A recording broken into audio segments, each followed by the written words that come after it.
Jaya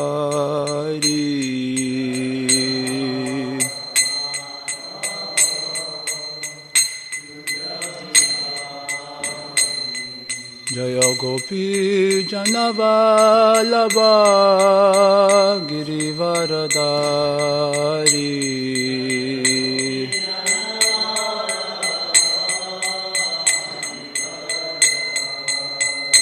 Jasodanandana Braja Janaranjana Jamunatira Manachari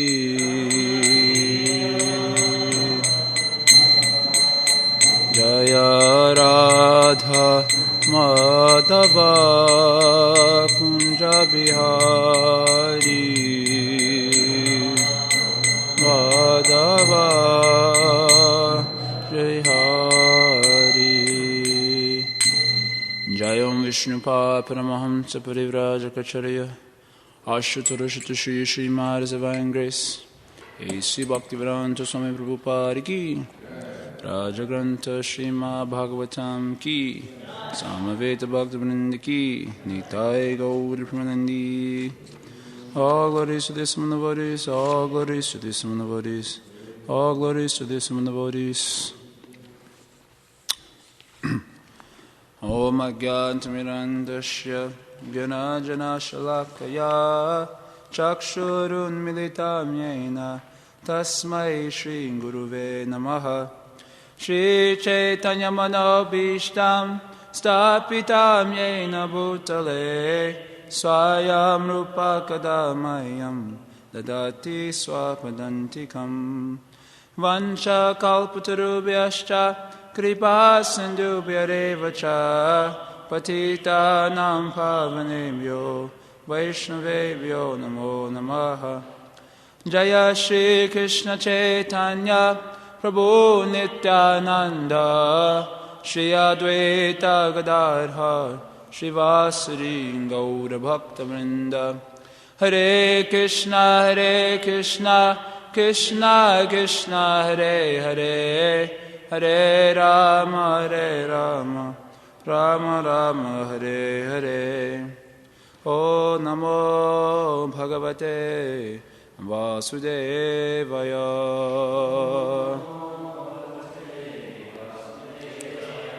O Namo Bhagavate Vasudevaya.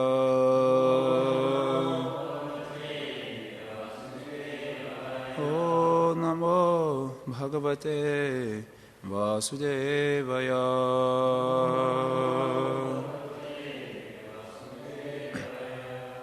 Fifth canto, fifth chapter, verse number 19. Idam shariram mama durvibhavyam Satvam hime hridayam yatra dharma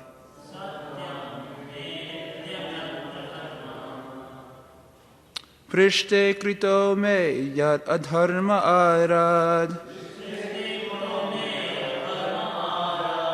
Ato himam rishabham prahur aryah Idam shariram mamadhur vibhavyam Sattvam hime hridayam yatra dharma Prishte krito me yadadharma arad Oto himam rishabham prahur aryah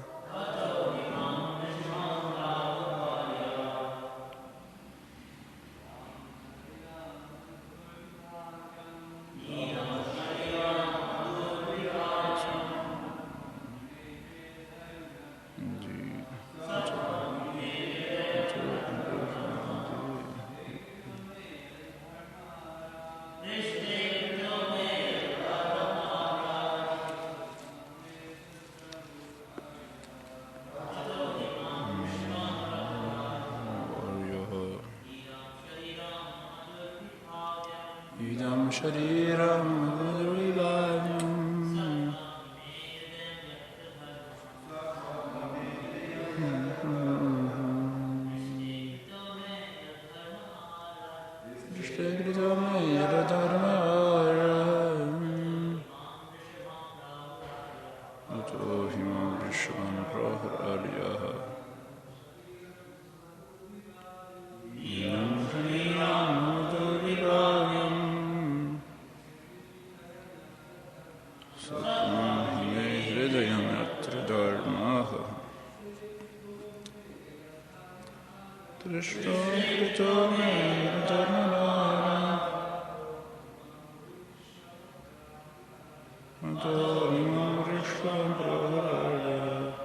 Mothers, anyone?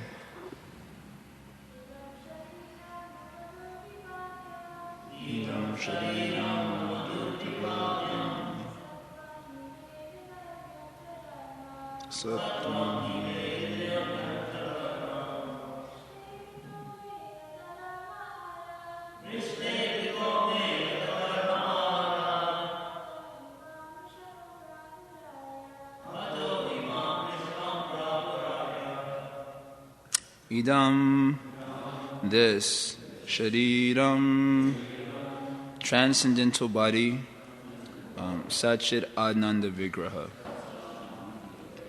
Mama, my, Durvibhavyam, inconceivable, Sattvam, with no tinge of the material modes of nature.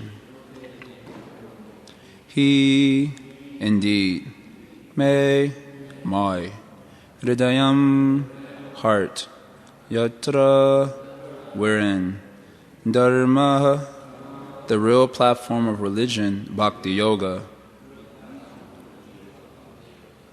Prishte, on the back, Krita, made, may, by me, yet, because, Dharma, irreligion, Arat, far away, Ata, therefore, he, indeed, Mam, me, Rishabham, the best of the living beings, Prahu, call, Aryaha, those who are advanced in spiritual life, or the respectable superiors.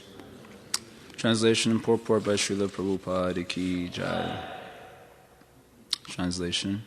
My transcendental body, Satchit Ananda Vigraha, looks exactly like a human form, but it is not a material human body. It is inconceivable. I am not forced by nature to accept a particular type of body. I take on a body by my own sweet will. My heart is also spiritual, and I always think of the welfare of my devotees. Therefore, within my heart can be found the process of devotional service, which is meant for the devotees. Far from my heart have I abandoned irreligion, adharma, and non-devotional activities. They do not appeal to me. Due to all these transcendental qualities, people generally pray to me as Rishabhadev, the Supreme Personality of Godhead, the best of all living entities. Purport. In this verse, the words idam shariram mamadur vibhavyam are very significant. Generally, we experience two energies, material energy and spiritual energy. We have some experience of the material energy, parentheses, earth, water, air, fire, ether, mind, intelligence, and ego. Because in the material world, everyone's body is composed of these elements. Within the material body is the spirit soul, but we cannot see it with the material eyes. When we see a body full of spiritual energy, it is very difficult for us to understand how the spiritual energy can have a body.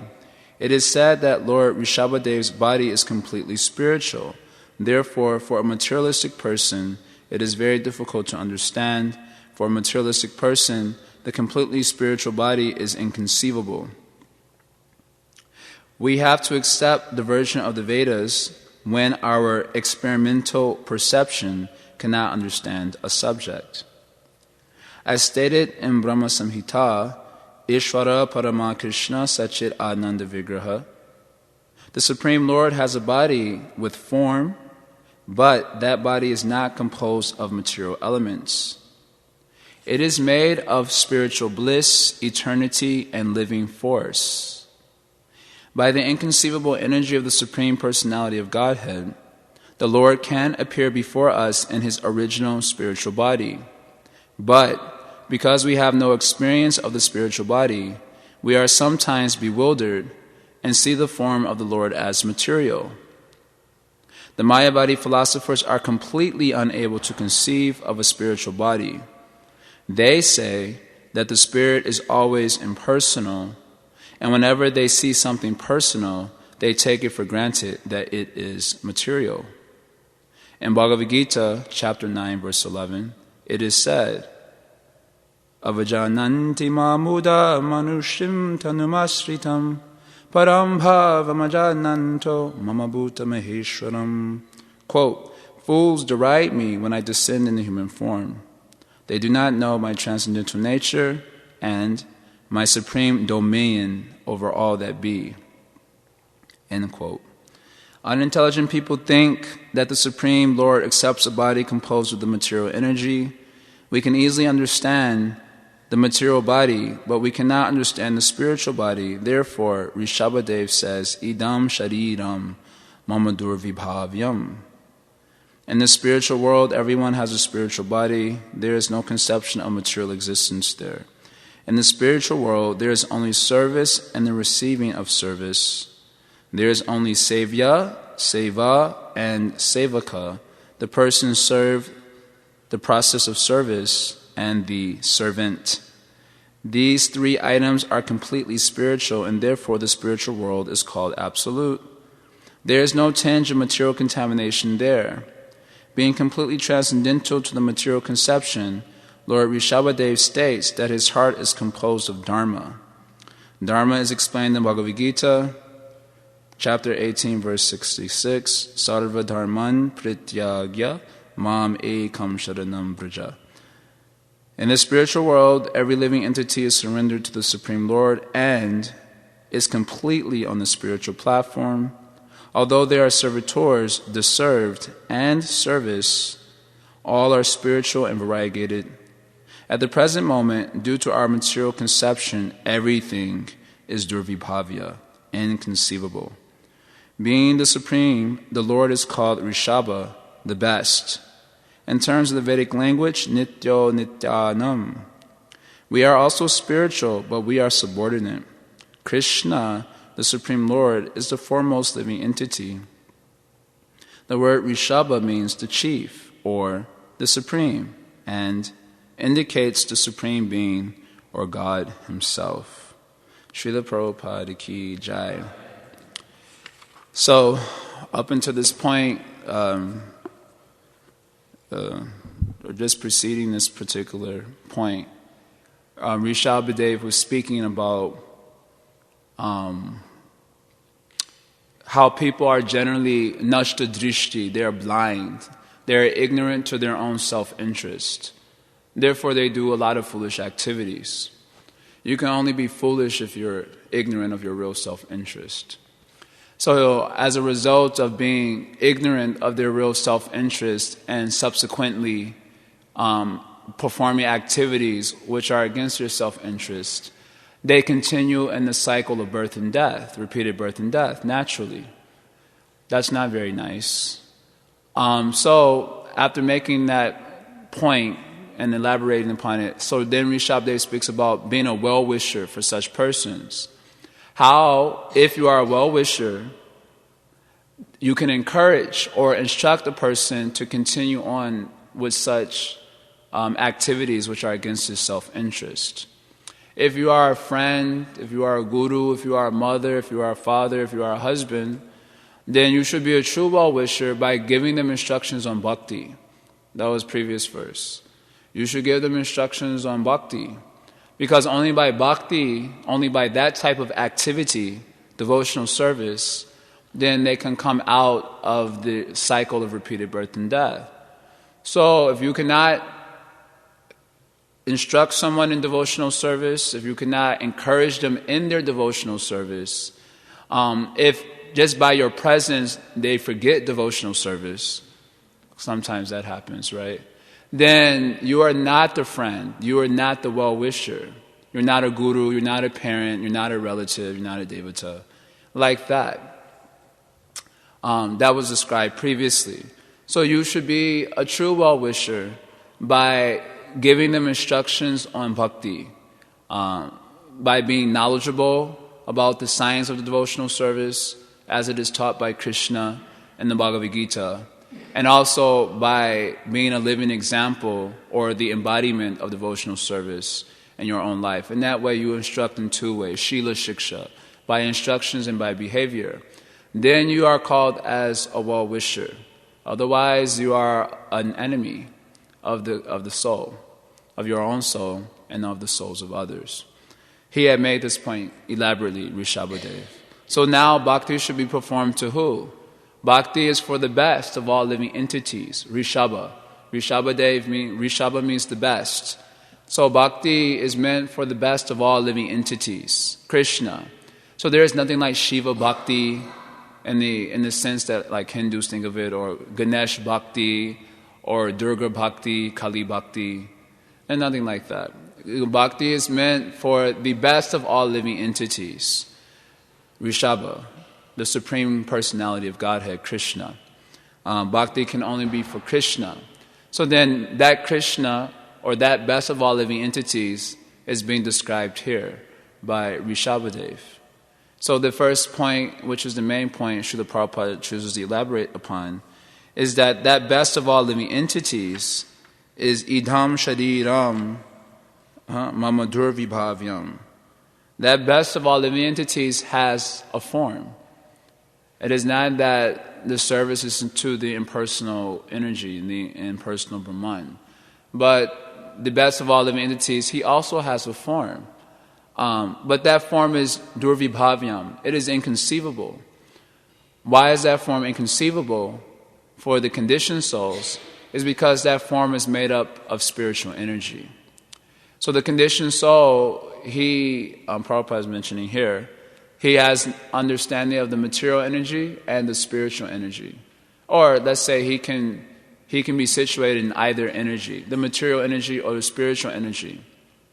At the present moment, the conditioned soul is situated in the material energy. So he has a material body composed of earth, water, fire, air, ether. That's the gross body. And then the subtle body is composed of mind, intelligence, and ahankara, false ego. So he knows the material body not very well. Even the material body is itself quite inconceivable. Durvibhavyam. For someone who is in ignorance, everything is inconceivable, including the material.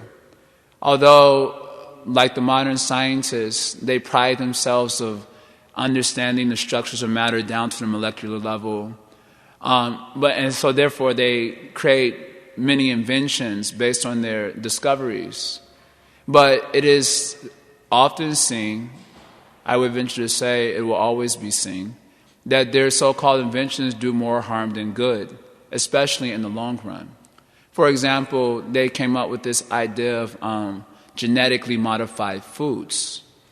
And their whole idea was that by genetically modifying the food, we will be able to feed more people. That was what they publicized, at least. That was the public notion. So then, they got various companies like Monsanto. They went into India and they propagated it in this way. So people bought into the propaganda because they're in ignorance. And as a result of the genetically modified foods, the insects built up a quick resistance to it. And so they were destroying all the crops of the farmers. So then the farmers didn't have anything to grow. And what happened in India particularly, because the seed was genetically modified, engineered seed, it didn't produce any more seeds. The fruits didn't produce any more seeds. So then the farmers didn't have any more crop or harvest. So what ended up happening is that they basically starved. And then the suicide rate went off the Richter scale because they had no way to maintain themselves with their families. So that which was supposed to be intended as a very, benevolent, progressive, how you say, state of the art, advancement like that, actually turned out to be the cause of great, great misery.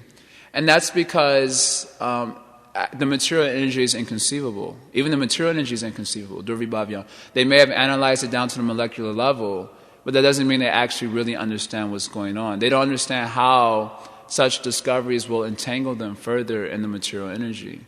That is the bewildering nature of Maya. It cannot be understood by one's own knowledge. That's not possible. So for one in ignorance, everything is inconceivable. But especially for one who identifies with the body, then the spiritual world, the spiritual forms, the spiritual names, the spiritual qualities, the spiritual activities, they're all inconceivable for one who identifies with their body. They cannot understand. For one who identifies with material energy, then he is not able to understand spiritual energy.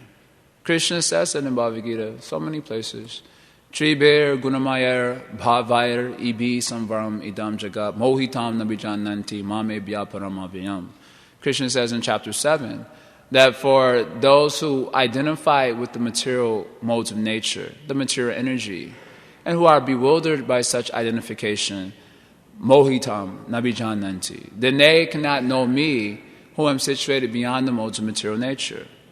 So it's a very simple point.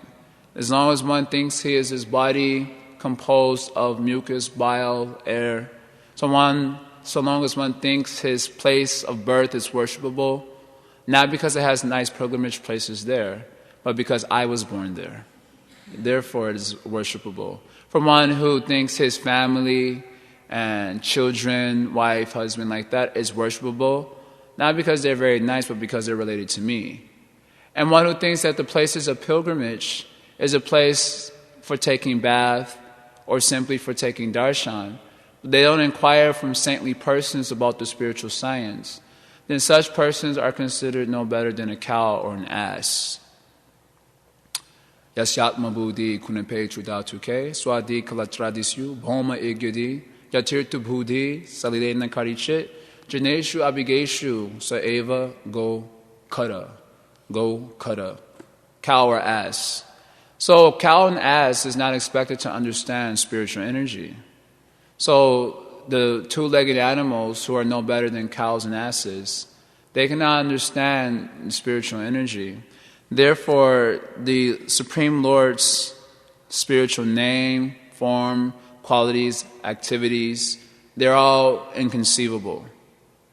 So when you're dealing with inconceivable subject matter, then the only way it can begin to be understood is by disclosure. That which is the source of our existence cannot be understood by speculation. It can only be understood by disclosure. That's a fact. That's common sense. They are trying to speculate about the origin of the world, the origin of the universe, the origin of life, and they're having so many contradictory understandings because it cannot be known by speculation. But due to pride, it's very hard to accept that. I have to be subjected to someone's mercy to understand that the living entity can't handle that. So therefore, it's very hard for the living entity to accept that these types of inconceivable subject matter can be known only through the disclosure. So then that knowledge is disclosed in the Shastra. So Prabhupada is making that point here.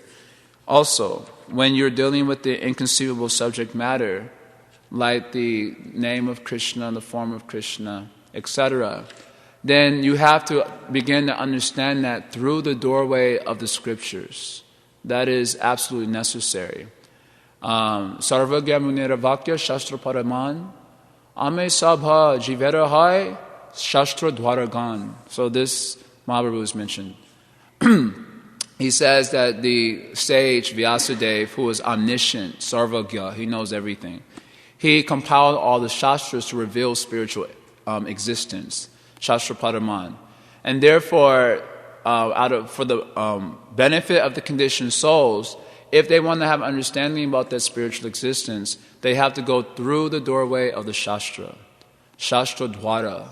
Dwara means the door. Shastra Daughter Gan. You can have knowledge of the spiritual existence through the doorway of the scripture, and qualifying that even then through the doorway of those who have knowledge of the scriptures, because the scriptures have a deluding face and a transcendental face. And the deluding face means the face of scriptures which is available to the mundane senses of the conditioned souls. That means with our gross material eyes we can read something, but we're reading only the deluding face of the Shastra, actually. Of course, if you think you're imbued with pure devotion, then you have access to the transcendental face. But if you're not fully imbued with pure devotion, that means you completely don't identify with matter. You're completely off the bodily platform. And if you're not completely off the bodily platform, then we really only have access to the deluding face, not the transcendental face of the Shastra. Therefore, we need the help of the Mahajans. Dharmasya tattvam nihitam guhayam mahajanoyena gatasapanta. You need the help of the authorities who the true Dharma is situated in their heart, so they understand. Then by following the path that they recommend, then you are getting understanding through that authority of transcendental existence. You cannot know it directly. It is just like this picture of Srila Bhaktisiddhanta Saraswati Thakur on the wall. You cannot actually know that person directly. You only know because someone told you that was Srila Bhaktisiddhanta Saraswati Thakur. And based on your faith in that individual, you understand that that's Srila Bhaktisiddhanta Saraswati Thakur. Otherwise, without that authority, without that faith in that authority, you wouldn't understand that was Srila Bhaktisiddhanta Saraswati Thakur. Even if you saw a picture of him and you're looking directly at him, you cannot understand who that is except through the authority, some trustworthy authority, right? Or you see a picture like of some mundane historian, a historical personality. You don't know them directly. You only know them because you've heard from some authority. Some book has said it is like this. Some person has said it is like that, isn't it? If you were to see a picture of many Indian men, and I said, point out Mahatma Gandhi, how would you do it? You wouldn't be able to do it. It's a picture, sometimes he was probably with all his followers in many pictures. And you see like thousands of them gathered around. And I say, point out to me Mahatma Gandhi, how would you do it? Even though you're directly seeing him, but you don't know it. You can't directly know it. You know it only through some authority. So understanding Krishna and spiritual existence is something like that. You cannot directly know it. You can know it through the doorway of some authority. Maya Mugna Jivera, what is that? Maya Mugda Jivera Haila Swata Krishna Gyan Jivere Kripai Kaila Krishna Veda Puran. So another verse, Maya Mugda. If you are Maya Mugda, that means you think you're the body. Anyone here thinks they're the body? Maya Mugda, then you totally bewildered person. Then you cannot, Jivera Nahi Swata Krishna Gyan. You cannot directly know Krishna because you think you're the body. Swata Krishna Gyan means directly know Krishna. You cannot know. Similarly, Krishna Nam, you cannot directly know. Krishna's form, you cannot directly know. His qualities, you cannot really understand. You only speculate. His pastimes, you can understand. It'll only be speculation. How you will know? How is it possible to know then? If you Maya Mugda, Maya Mugda, isn't it? Maya Mugda. So how you will directly know? If you're Maya Mugda, you think you're the body, identifying with material energy. How you will know? There's only one way of knowing. Jivere Kripai Kaila Krishna Veda Puran. You can only know through Shastras. They were compiled. So there are different ways of trying to understand things. One is by direct perception. One is by inference, speculating. But that becomes useless when you're dealing with an existence which is beyond your experience. When you're dealing with something that's beyond your experience, how can you, first of all, you cannot directly perceive it, and how can you even infer it when you don't even have any experience of what it is at all? That is not possible. So this is Dr. Frog's philosophy. Dr. Frog is in, Dr. Frog, big PhD, DHD. Prabhupada would say, like, I don't know, DHD that has no meaning. Prabhupada was equating that to PhD, no meaning. Permanent head damage. So Dr. Frog is there in the well, and he is speculating. The swan comes up and says, "Oh, I've seen the Atlantic Ocean. It's so big, much bigger than this well." Oh, bigger than this well? How much bigger than 10 times bigger than this well? Much bigger than that. 20 times bigger than this well? Much bigger than that. 50 times bigger than this well? Not even close. It doesn't exist. Dr. Frog says like this. Soon as beyond his conception, he said it doesn't exist. He doesn't appreciate his limitations. He has no appreciation for his limitations. So puffed up, thinking that I can understand everything with my... Just like they want to understand the whole cosmos, studying it from the Earth planet. That is so puffed up. The vantage point is so insignificant. Whole universe is there, and from the vantage point of the Earth planet, you understand the whole thing. That is foolishness. It is pride. It is lack of appreciation for the limitations of conditioned life. Then they say, no, we have Hubble telescope, but it's created by you, and you are defective. And still, even if you look through Hubble telescope, you're looking with your defective eyes. So many things you're not seeing. You're not able to appreciate. Just be humble. Appreciate you are limited. Say it. You are limited. They will not say, no. I may be limited now, but in the future, we will know everything. In the future, Baba, you'll be dead in the future. They do not appreciate. Puffed up. This is Maya. Is how mohitam navijananti. How Maya bewilders the jiva. Yeah, you're a guy. You know everything. Who is he to tell you? Mind will be speaking in this way. They don't appreciate their limitations. Pratyaksha and Anuman was never helpful in dealing with subject matter beyond our experience jurisdiction. So the only hope is the Shastra when dealing with inconceivable subject matter. So sometimes people say, well, if it's inconceivable, then how are you talking about it? How are you discussing and explaining it? But we mean inconceivable in terms of the ordinary way of trying to understand things. But it isn't inconceivable when Krishna gives his mercy in the form of the Shastra, and the form of the authorities to explain it. And also, there's a undercurrent of mercy that allows us to appreciate whatever we're hearing. So it's not just by hearing alone you get it. You have to hear with a certain attitude, and with that certain attitude is appreciated by the great souls, and Krishna appreciates the attitude. Then Krishna in your heart allows for revelation to take place. Yasya devi para bhaktir yata devi tata guru tashyate katita yarta prakashante mahatmana. When there's para bhakti for Guru and Krishna, then Krishna allows for revelation. So there's the revealed scripture, but then there's another element that's there, the element of the attitude of approach. Otherwise, it remains durvibhavyam, it remains inconceivable. It is very helpful for living entities to appreciate the inconceivable nature of things, so they can advance themselves, to actually be progressive. Just like in the mundane world, they don't appreciate that, so they keep trying to find out things, on a very, down to the atom level, molecular level. And then they may say, if everything is there in the Vedas, how come this is not mentioned in the Vedas? Because that is atyahara. It is unnecessary. It is unnecessary for us to understand things down to the molecular level. Everything was operating just nicely before you interfered. Now we are creating life. Life was going on before you very nicely. Who required your interference? We are creating genetically modified food. So much nice foods were there. They had nutrition in it. Now you have a banana the size of a baseball bat with no nutrition in it, And what is the use? So the reason Krishna does not talk about, maybe, it's not that he doesn't. Some of these things are mentioned. Also, they talk chromosomes, all these things mentioned in Mahabharata. I heard like this. But so much detailed information is not required for the jiva. That is atyahara.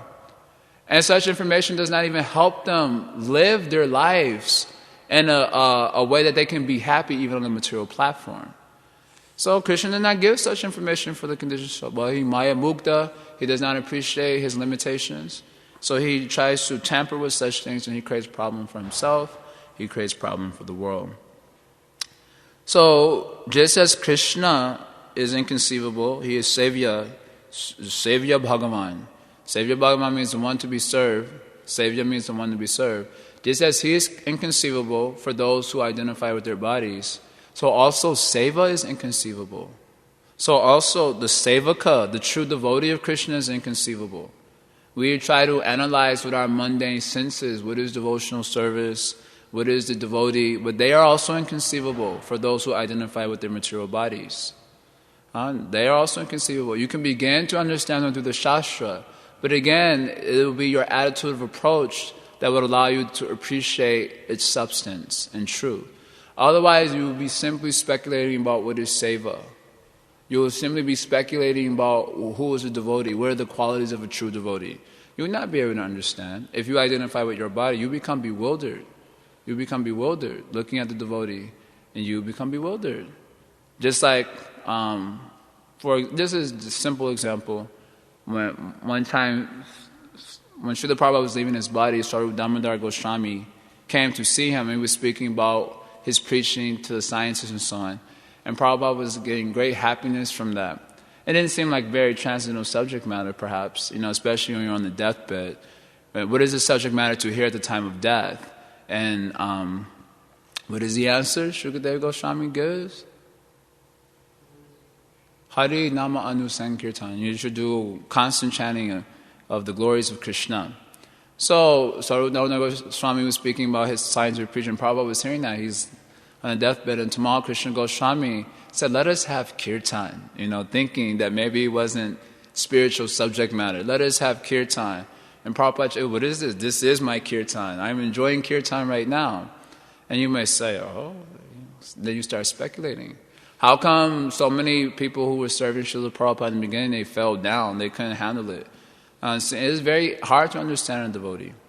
So also it is very hard to understand what is devotional service if you're not freed from the clutches of the modes of material nature. So one has to appreciate that inconceivable nature to gain the adhikar for understanding it. If you think, I have understood, I know what is bhakti, I know what is devotee, I know what is God, then you're completely barred out from the real understanding. And you'll only have your mental speculations, which will take you to your next material body, definitely. So one has to be humbled by the inconceivable nature of things. Just by walking in the material universe, that should happen. How is it that a cloud can be so small but can flood a city? That is quite inconceivable. Or a flower has such wonderful fragrance and aesthetics that cannot be reproduced also. They're trying very hard, but they cannot do.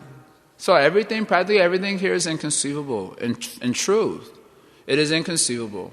Only because we've been living here, we become familiar with it, so we think it is all quite ordinary thing. But it is extraordinary. It is extraordinary how things are going on. By appreciating such things, one becomes humble, and by humility combined with devotional practice and elevation to devotional service, then one can understand something. Go back home to Godhead. The other 2 points that are mentioned in the verse by Rishabhadev and the Srila Prabhupada is that Satvam hime hridayam yatra dharma. Dharma refers to devotional service to Krishna. So his mind is always dwelling on those who have devotion to himself. That is his heart. Satvam hime hridayam. His heart is dharma. Dharma means devotional service to Krishna. And the main symptom of such devotion is complete surrender to Krishna. Prabhupada quotes, Sarva Dhamma Praditya Mame Kam Sharanambraja. There is no question of bhakti without sharanagati, surrender. No question. One lives a life of complaining. He doesn't surrender to Krishna. He only complains about the various circumstances of life. Why not like this? Why not like that? Instead of seeing Krishna's will and surrendering onto that will, then his devotion is not bhakti. Bhakti, before there can be seva, there must be surrender. Without surrender, there is no question of seva. In the real form, there is no question of seva.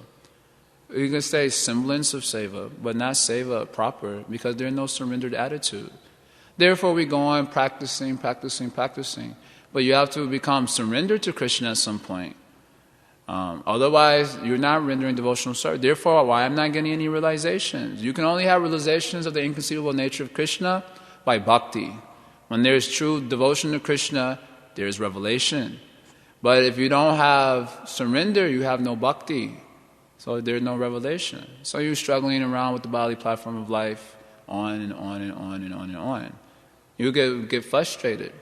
So we may take our time. It's a gradual process to come surrendered and all that. That's okay. But then you can have no substantial revelation.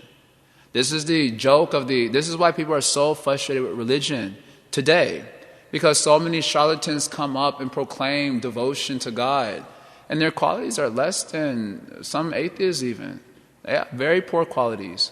Or they do the same activities as materialistic persons. There's no detachment at all from matter. They even say you don't have to be detached from matter. God has given all these things for our enjoyment. Why would He put them here unless they were for our enjoyment? Why would He make beautiful women, beautiful men, unless they were for enjoyment? Why would He make such nice foods unless they're for enjoyment? Yes, that is true. God is made for enjoyment, for His enjoyment, not yours. No, that is misunderstanding. That is misconception. God is made for my enjoyment. They're thinking this way. So there can be no question of bhakti, and you're not surrendered to the will of God.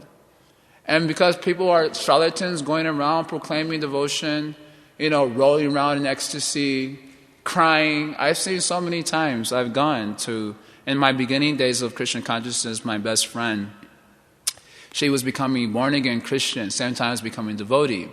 And we were best friends in high school. And so I wanted to encourage her in her spiritual pursuit. I thought she would do the same. She never did. I invited her to the temple many times. She never came because she didn't want to go to hell. I found out later on. So I would go to her the events in the beginning.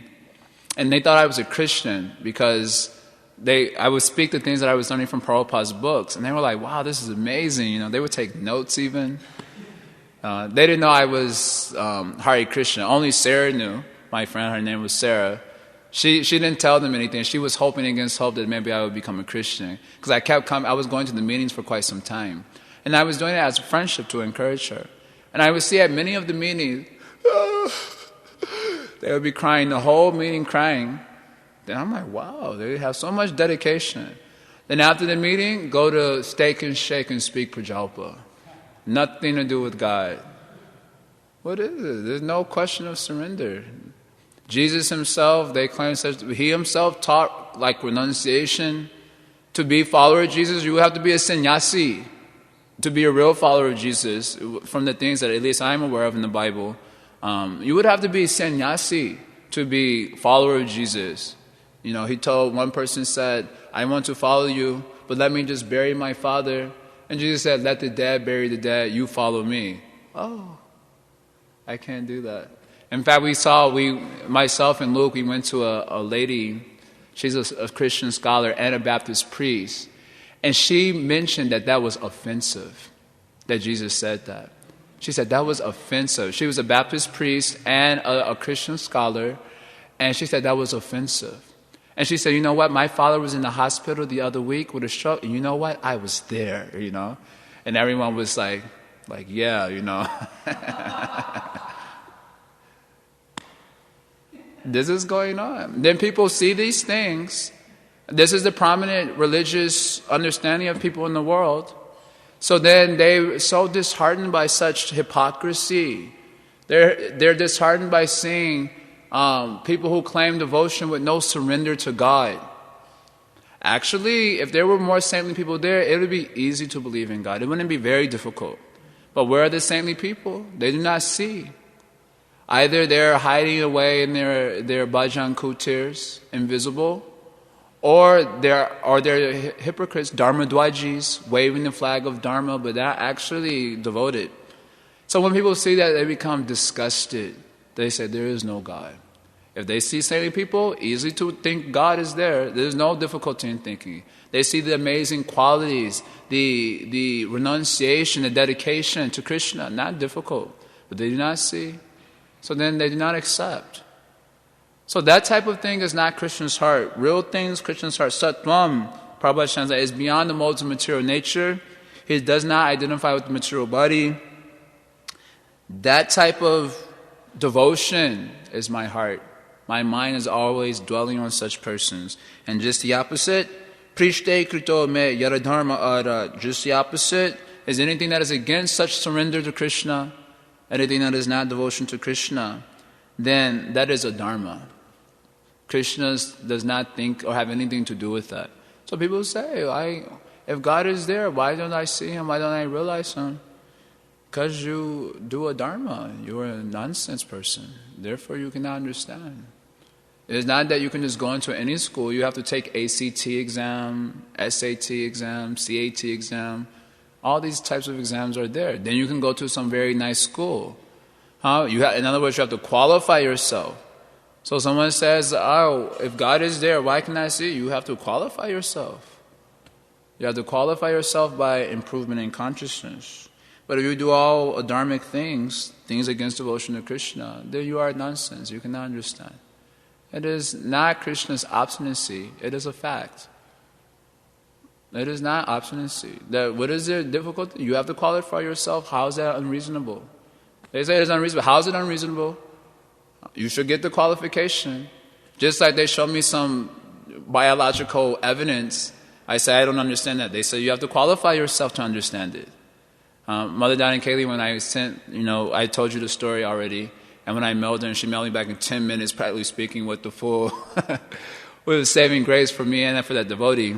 And I read that thing, I cannot understand everything. So I say, I do not accept this as evidence. They say, no, you have to qualify yourself to understand. Oh, how do I qualify myself? Well, first you have to go to school. And you got to get 4 years of bachelor's training in biochemistry. Then there's the master's degree. Then there's the PhD. And then maybe postdoc also. And then you have to become adept in order to deal with the types of instruments that will allow you to see directly the evidence they're talking about. It's not like anyone with a PhD can see everything. You have to be like the adepts, topmost in the field. So that is reasonable for them. But then when we say for bhakti, you should qualify yourself, they say that is unreasonable. That is hypocrisy. You have to qualify yourself by giving up a dharma and becoming fully surrendered to Krishna. Otherwise, you cannot understand. Ato himam rishabam prahu arya. So the last line is that, so by persons who are arya. Arya means spiritually advanced persons. They appreciate Krishna as the best. Not everyone appreciates. Aryans, those who are Aryans, they appreciate Krishna as the best of all living entities. They serve Krishna. Those who are not Aryans, they do not do so. Everyone does not glorify God. That is not possible. You have to be an Aryan to actually appreciate the Supreme Lord. Now, most of us are coming from non-Aryan backgrounds. At least I would venture to say that. I would venture to say most of us are coming from Maletsha background, Yavana background, Shabara background, pig herder. We may say we're not hoarding any pigs around, but at least one pig we're hoarding around, this body. And our mentality is like pig, eating all sorts of nonsense without discrimination, doing all sorts of nonsense without discrimination. At least one pig we're hoarding around, Shabara. So, not Aryan. And don't think you can become Aryan all of a sudden. You chant Hare Krishna, you will become Aryan. But the Maha Mantra has to purify you through the different stages. You will not become right away. Just like, for example, you start chanting Hare Krishna, and you may do something that's still non-Aryan. Like, let's say pick your nose or something. I'm giving you a simple example. Something that's not very cultured. Or cleaning the backside with tissue. It's not considered very clean. You should use water to clean yourself, not just, tissue. For example. Or you still may be attracted to so many things that are low class, that Aryans would never be attracted to. You were attracted to those things Aryans would never be attracted to. So you chant Maha Mantra, but Maha Mantra has to take you through different stages becoming Aryan. You will not become Aryan right away. And when you are Aryan, you will appreciate only Krishna. Until then, there is some non-Aryan aspect of our existence, we have to admit. Therefore, we are attracted to other things. So, for those who identify with their bodies, everything is inconceivable. The only way they can begin to appreciate that is by humbling themselves, executing the process of bhakti, giving up adharma, and then progressively becoming Aryan. And then that way you appreciate Krishna and his directly, swata. Directly you appreciate. You can go improve, you go back home, back to Godhead, like that. Otherwise, it's all inconceivable. Like that. And this you have to tell to others if you are well-wisher. That's the beginning point. Rishabh make this point. So are there any questions, comments? Yeah, I saw his hand first.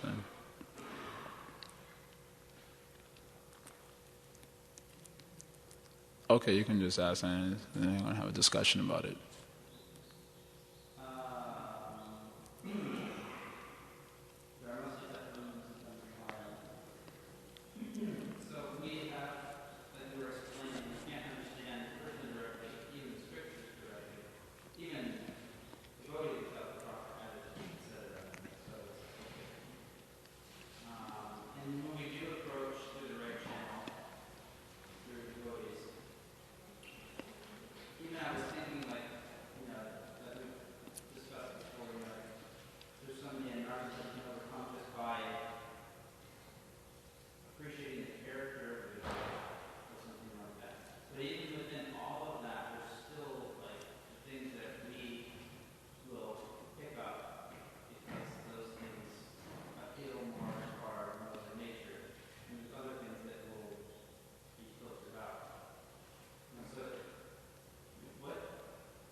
You can maybe define those things. You mean like the qualities of a devotee, or?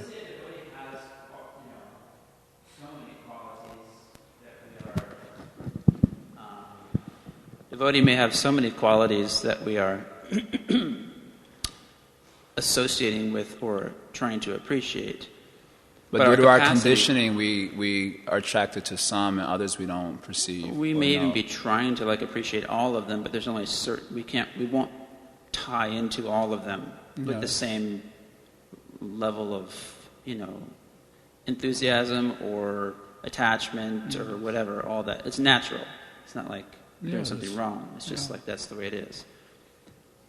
And then Krishna will help us understand, hey, you missed this point or something like that. So that's fantastic. Krishna, helps us out because we're trying. But is there something we're missing at that first point, or is that's just the way it is? No, that's the way it is. It takes one to know one. In the real sense, even for the most learned person, they can understand who is a devotee. When Mahaprabhu speaks about the qualities of the devotee in chapter 22, Sanatan Shiksha, he says, actually, these qualities are inconceivable. I will just give you a little taste test, and those some samples I will give. But actually, you should understand these qualities are inconceivable in the true sense. You can understand them by direct perception when you qualify yourself. Pratyaksha savagamam dharmyam. So pratyaksha avagamam. You understand directly. How? By dharma, bhakti. Then real bhakti, free from the modes of material nature. Then you get direct perception of these realities of Bhagavan, of Seva, of Sevaka, of the devotee of Krishna. So whatever it is that got us started, some initial faith, generally generated through Sangha of devotees, you gain some faith in devotees, you gain faith in a particular devotee like that. Then you have to protect that faith, from our nonsense mind, and the nonsense minds of others who may try to, attack it. Because you're starting off with that bija, that little bit of faith. Now you have to cultivate it. And as you grow, as you described, then there will be more understanding as there's more purification of heart. And then, so that means our most important thing is our seva to the devotee and not trying to comprehend them. That is not as important as serving the devotee. We have to understand, of course, to some degree, that's what gets you some faith. You need some knowledge to get a little bit of faith. That's a fact. But then to fully appreciate the full scope of their spiritual position, not possible if I'm in an unspiritual position. So then, more, just like we also say this in relationship to Krishna, more important than seeing him is serving him. So many people saw Krishna, but they committed aparad. Jarasandha, Kamsa, so many saw Krishna. But what did they do when they saw Krishna? They commit offense only. So more important than seeing with our own two eyes and understanding with our nonsense mind, which is polluted, is rendering service with a humble heart, understanding and appreciating the inconceivable nature. That is more important for the neophyte devotee. And as he progresses, Krishna will give him more and more revelation, and that will nourish his faith, and he moves on progressively. But yeah, we should take more interest in our service to Bhagavan and service to devotees than trying to understand them by the method of, direct perception without the spirituality. We should try to understand, of course, but we should understand through the process of rendering devotional service. Like that. Yes. You took a little different angle, but you still just explained what... It still was very helpful. So because the process of devotional service, I was thinking more from the aspect of we want to get free of our lower qualities by disassociation or by hearing. It's like the same thing. We want to get free of our anarthas and things. Even if we don't understand them, we're not thinking like that. Maybe I want to understand that, but I want to be purified by that association. Yeah. But your point is still valid. We can't understand it. But then it seems, I'm just repeating, expressing, so you can help me confirm if your understanding is the same. We are not still on the in a bad position or something because we haven't removed all those things. It's you're in devotional service and those things will be removed, like Krishna says. I will free you from all of that because you're surrendered. Just because it's not happened immediately, although we hear anybody can become Krishna conscious immediately, it doesn't mean all of those things are going to be manifested immediately. Qualities and freedom from misconceptions and ability to understand everything about Krishna and devotees and all. It comes progressively, and that's the way it's supposed to be. The only factor being that we're surrendered to the process. That makes sense the way that I'm explaining it. I mean, it seems obvious. I'm just thinking from the side of saying that it's our responsibility to be that we aren't, pure devotees, for instance.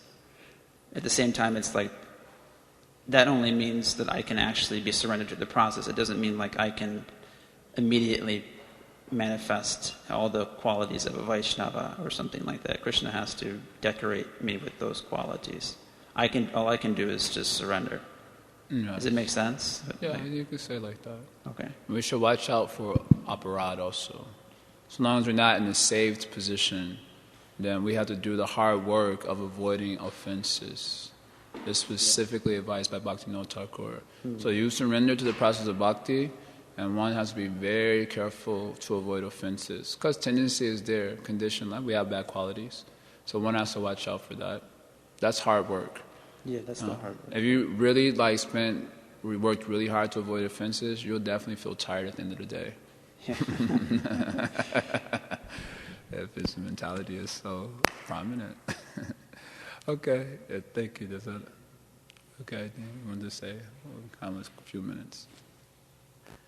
for your class. I was wondering if you could maybe describe just a little bit more what are the different stages that the holy name brings you through to come to the Arya stage? Bhajan Kriya, Nartyanivritti, then Nishta. After that there's Ruchi, and then after that there's Asakti.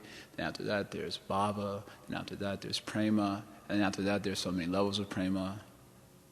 Like that. I mean, we would want like a very nice fancy answer, with all the nuances and...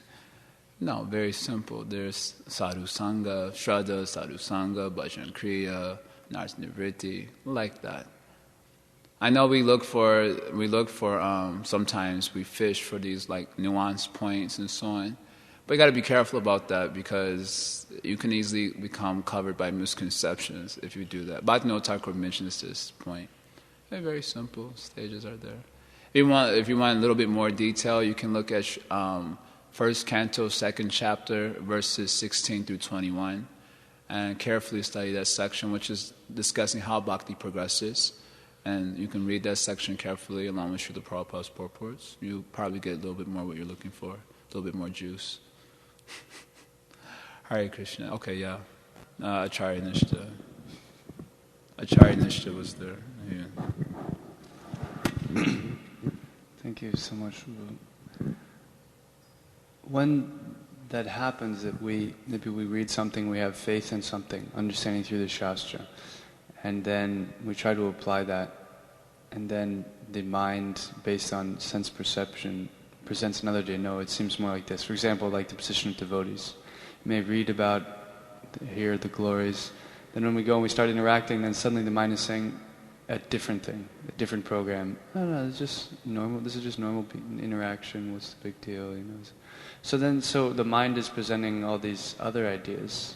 So I'm trying to understand how to stay grounded in that what we've heard when the mind or whatever other impressions keep bombarding us. How to remain fixed. And you were saying be humble as one tool, but or one understanding. I mean, it's tough. Try talking less. That's helpful. Because there's a relationship between tongue control and mind control. I just read this verse in the 16th chapter of the 11th canto also. That one who cannot control his speech, then all the things that he's gained from his austerity and practices seeps out like water out of a cracked pot. So that is very helpful. Of course, the austerities of mind are there, right? So the first austerity of mind is satisfaction. Prabhupada says we become satisfied by detaching the mind from sense gratification. So generally what happens is when we see the devotees, we want to associate with them on a platform of sense enjoyment. So therefore, you have one understanding, but then the tendency of the mind is to squeeze some enjoyment out of this. And so then, and you act accordingly. So then that's a problem. Another one is gravity. Monam is the word used, which means silence. The mind should be grave. Always serious about the subject matter of self-realization, spiritual advancement. That one is tough also. Just as you move around the course of your day, like in the morning time, we're all like serious. And then through the course of the day, it's something else. Laxative. Hey, what's up? I want to be a cool guy or something like that. Not gravity in our thought processing. There are other qualities mentioned there also. Also, Prabhupada teaches in the Bhagavatam about neglecting the mind, neglecting the concepts of the mind. Like I said, it's the same point. We should be more interested in serving than speculating. We spend a lot of time speculating about this, that, and other, but we spend less time serving. So you gave an example, I have one understanding about the devotee's position, but when I'm with the devotee, my mind is telling me something else. But are you engaged in service to that devotee? Right? Or are you just speculating about him? And generally what tends to happen, we just speculate about the devotees. We don't serve them. Right? Oh, they're eating so much. That's his third cheesecake he's having. From a distance, make a speculation like that. And rather saying, Prabhu, can I get your fourth one? Of course, I'm not saying that the devotee should be without sense control per se, but my point is that instead of being so interested in speculating about devotees, why aren't we interested in serving them? You make the mind sober by service, right? By hearing, chanting, Padasevanam, by rendering service, you make the mind grave. By rendering service 24 hours a day, you make the mind sober. So we generally are sober in the morning, we have our fixed program. Then throughout the day, we are interacting with each other for enjoyment. That's the base of the interaction. So not service. So then the mind becomes frivolous. As it interacts on that platform, it becomes increasingly frivolous. So instead of being so interested to speculate about devotees, we should become more interested in rendering service to them. Even if you think you are seeing some fault, then in order to overcome that, you should render service and try to understand more. Or I guess the other option is you can lock yourself in a room, and that way you don't have to deal with anyone. That's always helpful, right? But then you have to go to the bathroom and there'll be a devotee there. Got to come downstairs to eat something, there'll be devotees there. You got to come in the morning program, evening program, there are devotees. So it means less interest in speculation, more interest in service. You'll become grave, like that. All right, Luke can ask what he wants to do. Okay, so I'm going to finish there. Thank you very much. Srila Prabhupada Ki Jai.